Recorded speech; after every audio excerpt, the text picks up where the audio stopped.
Jenna Wolf alongside Nick Wright, Kevin Wilds, Eric Mangini's with us on a Friday morning. Woohoo! Great show for you today. Tons of stuff to get to. Let's start off with this, Coach. You sitting down? Oh, I saw you were, because we're going to ask ourselves, could the Kansas City Chiefs possibly go 16-0? We will discuss. You're never going to guess which team has the best quarterback room in the NFL according to their coach. We'll let you know.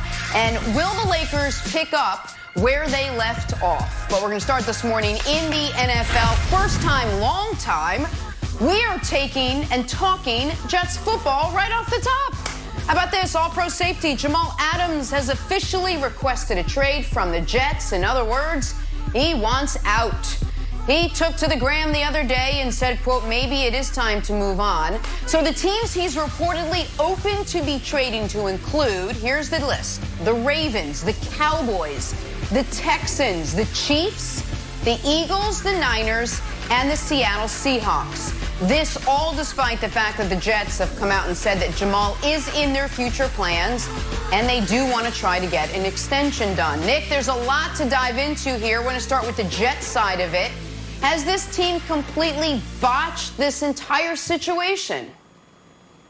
Yes, that's the simple answer. He's the best player on your team. You draft a guy in the top 10 at that position. Your best case scenario is he turns into Jamal Adams. And amazingly, Jamal Adams turned into Jamal Adams since he came into the league. Of all, not just safeties, defensive backs, first in sacks, first in tackles for a loss, second in quarterback hits. He has been a monstrous performer for them.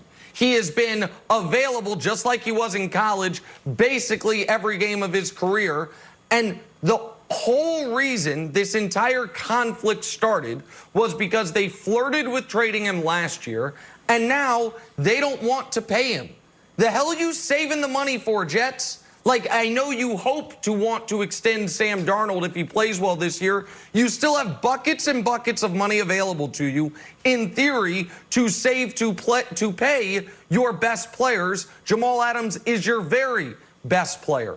The Jets right now, Coach, should be thinking, we can win the division. We won 7 games. I don't think they can, but they should be thinking it. We won 7 games last year, despite our quarterback coming down with the kissing disease.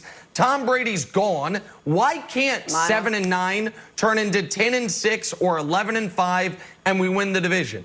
Instead, they're beefing with their best player because they don't want to pay him the money he's earned. Like, I understand he's under contract. I also understand he's eligible for an extension. And if Jamal Adams hasn't earned the extension early, then nobody can earn the extension early. So I don't know why the Jets are setting up unnecessary hurdles in their path if they want to be a relevant football team again, Coach.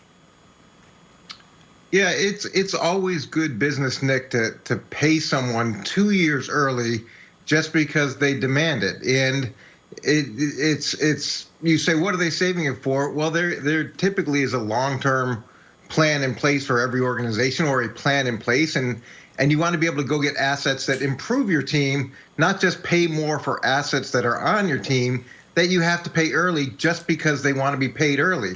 He's already going to be the 13th highest paid safety in the league next year based off his current contract, which has 2 years to go. We saw how well it worked out for the Giants when they paid a guy early because he was unhappy about his situation. That really paid off huge dividends for them. And look at the stats he listed. He's first in sacks and first in tackles for loss. He plays safety, not defensive end. That's part of the system. Greg Robinson blitzes a ton. So to just put him in, like, list those two rushing statistics as the reason you should pay him, it's wrong. It's bad business, and it sets a bad precedent.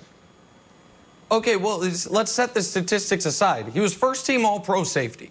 He's arguably the best safety in football. The precedent part, here's the precedent.